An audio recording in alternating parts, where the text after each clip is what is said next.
충성스러운 사람 요셉 이런 제목으로 창세기 47장에서 23절에서 31절 말씀을 가지고 우리 함께 나누려고 합니다.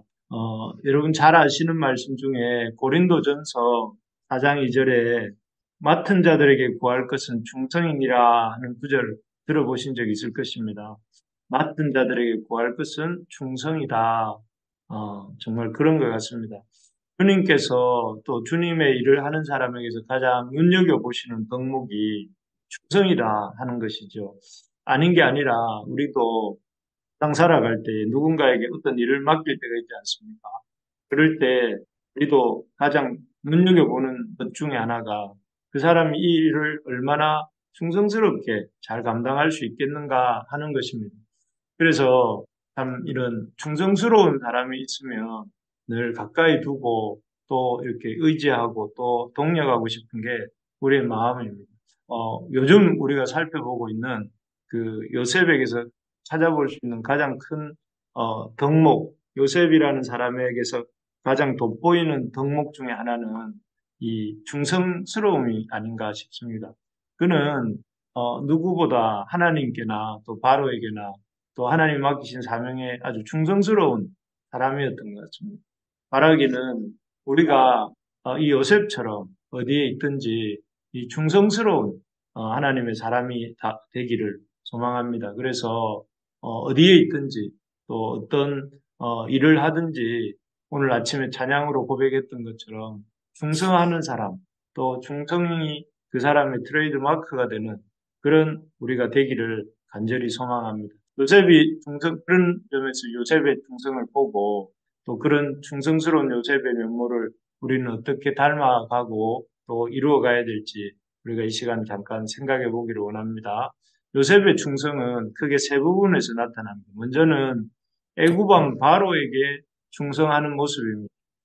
그는 바로에게 그 누구보다 더할 나위 없는 충성스러운 신하였습니다. 우리가 쭉 살펴본 것처럼 7년간의 기근을 겪는 동안 그는 애굽 백성들, 다르게 말하면 바로의 백성들이죠. 바로의 백성들을 잘 먹여 살렸습니다. 총리로서.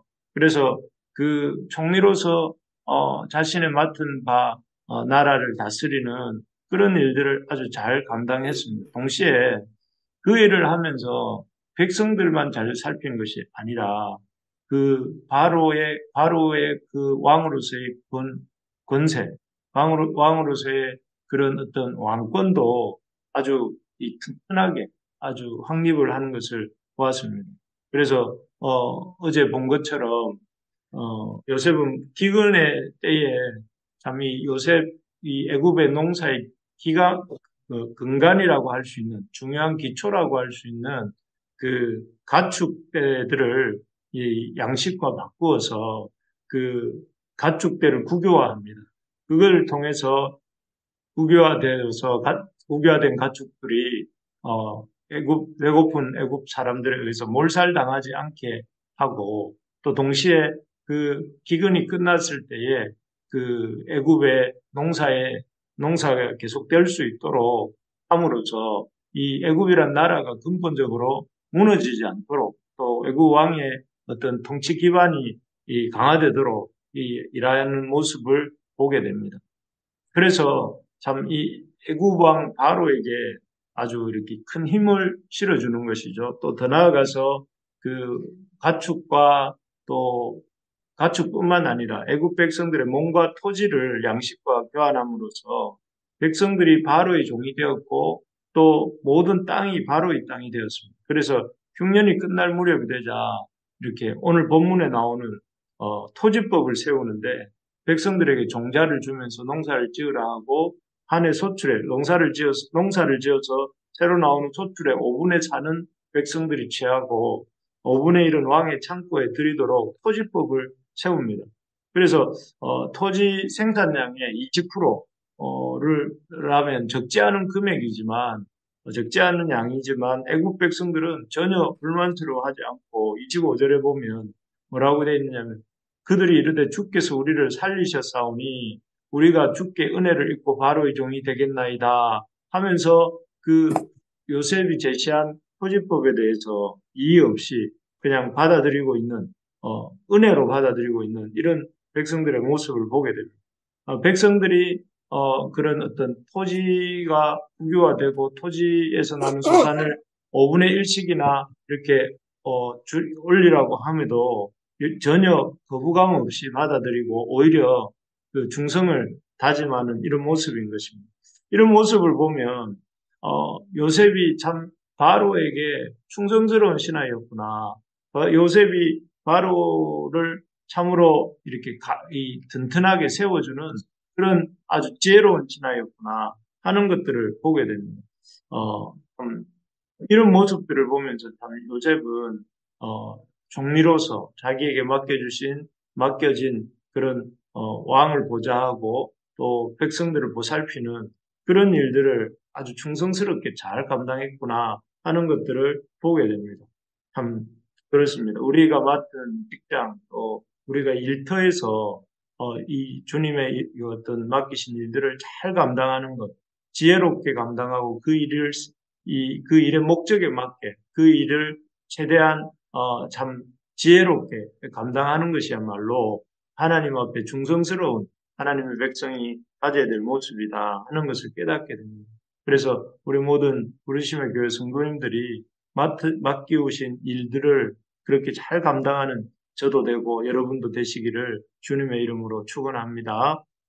두 번째로 보면 요셉은 하나님의 언약에 대해서도 아주 충성스러운 일꾼이었습니다. 바로에게 뿐만 아니라 그는 하나님의 언약에 대해서도 충성스러웠는데요. 하나님이 아브라함과 이삭과 야곱에게 주신 언약이 무엇입니까? 세 가지 약속이 있었죠. 땅에 대한 약속, 또 이렇게 복에 대한 약속, 세 번째가 생육하고 번성하고 땅에 충만하게 하겠다는 자손에 대한 약속, 이 세 가지였습니다. 그런데 이 약속들이 요셉의 때에 와서 위기를 맞았죠.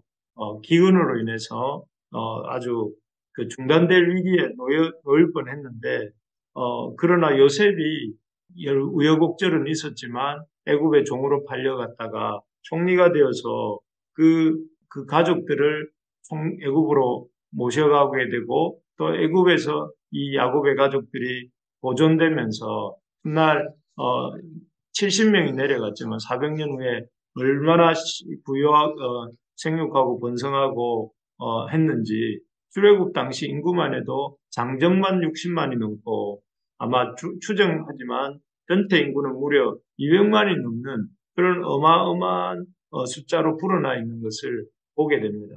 그래서 이 요셉으로 인해서 하나님의 그 아브라함과 이삭과 야곱에게 주셨던 그 언약이 중단될 위기를 극복하고 더 나아가서 중단이 아니라 몇 배로 더 이렇게 그 번성하게 되었던 것을 보게 됩니다. 이런 것들을 통해서 요셉은 하나님이 아브라함과 이삭과 야곱과 그의 가족들에게 주셨던 그런 참 언약을 충성스럽게 이어가는 그런 역할을 하고 있는 것을 볼 수가 있습니다. 그래서 요셉도 우리가 흔히 말할 때 아브라함, 이삭, 야곱, 요셉 해서 그런 믿음의 계보를 이렇게 언급할 때 꼭 언급되는 인물이 된 것을 보게 됩니다. 그렇습니다. 그래서 요셉은 하나님의 약속에 대해서도 충성스러운 그 하나님의 약속들을 충성스럽게 이어가는 사람이었던 것을 보게 됩니다. 세 번째로 보면 요셉은 아버지 이 야곱에게 있어서도 충성스러운 아들이었습니다. 참 왕에게 충성스러운 신하였고 또 하나님의 언약에 충성스러운 믿음의 사람이었고 또 무엇보다 이 아버지 야곱에게도 충성스러운 아들이었습니다. 우리가 기억하는 것처럼 요셉은 어렸을 때부터 아버지 야곱의 순종하는 아들이었지 않습니까? 그래서 그가 팔려가기 직전에 형들을 찾아 참 하란으로 가게 되는데 형들을 찾아 이렇게 가지 않습니까? 도단이라는 곳을 가게 되는데 그가 참 이렇게 형들하고 불편한 관계였기 때문에 적당히 찾다가 돌아와도 상관이 없지만 아버지의 명이 있었기 때문에 그런 불편한 관계에도 불구하고 끝까지 찾아가서 형들을 만나는 이런 모습들이 그가 참 순종하는 아들이었다는 것을 보게 됩니다. 또 여기 보면 오늘 본문에 보면 그 야곱이 요셉에게 요청하기를 30절에 보니까 내가 조상들과 함께 눕거든 너는 나를 애굽에서 메어다가 조상의 묘지에서 장사하라 하면서 자신의 그 어떤 죽음을 애굽에 매장하지 말고 매장했더라도 매장하지 말고 이 가나안 땅 약속의 땅에 자기를 매장해 달라고 이렇게 요셉에게 요청을 합니다. 그럴 때 요셉은 자신의 아버지 이 야곱이 죽은 후에 그 시신을 메어다가 가나안 땅에 매장을 하지요.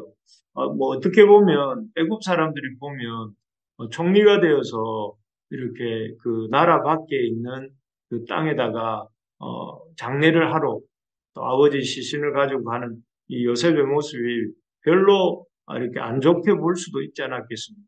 그런데도 요셉은 개의치 않고 자기 아버지 야곱의 시신을 가나안 땅에 매장하는 약속의 땅에 매장하는 이런 모습을 보게 됩니다.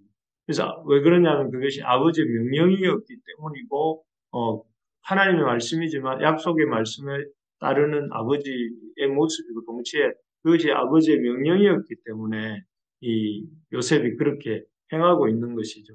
그래서 요셉은 참 아버지 이 야곱에게 있어서도 충성스럽고 신실한 아들이었던 것 같습니다. 그래서 29절 뒷부분에 나오는 것처럼 인애와 성실함으로 내게 행하여 이렇게 요셉에게 야곱이 청하고 있는 내용처럼 성실하게 그 아버지의 명을 따르는 모습이다 하겠습니다.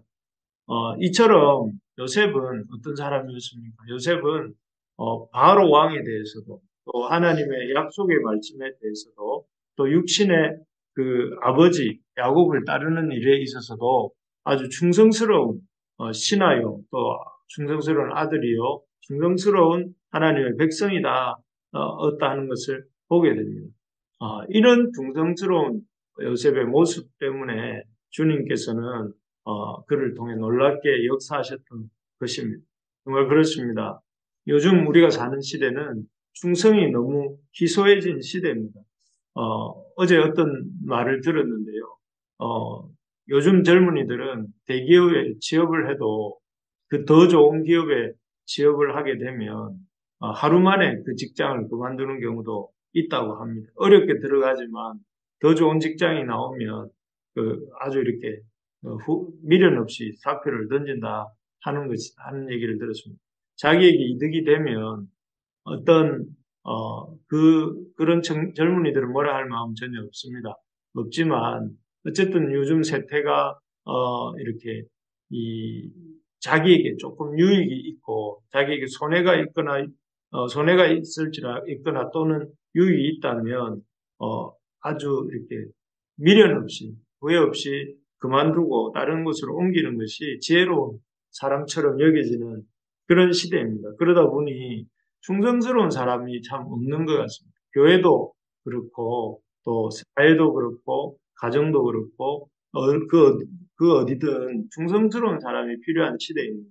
그래서 여러분 우리가 참 요셉의 이 모습을 충성스러운 모습을 보면서 우리가 우리에게 맡겨주신 일터에서 또 우리에게 맡겨주신 삶의 자리에서 신앙의 자리에서 하나님이 맡겨주신 그 일들을 충성스럽게 감당하는 우리 부르심의 가족들 되시기를 주님의 이름으로 축원합니다.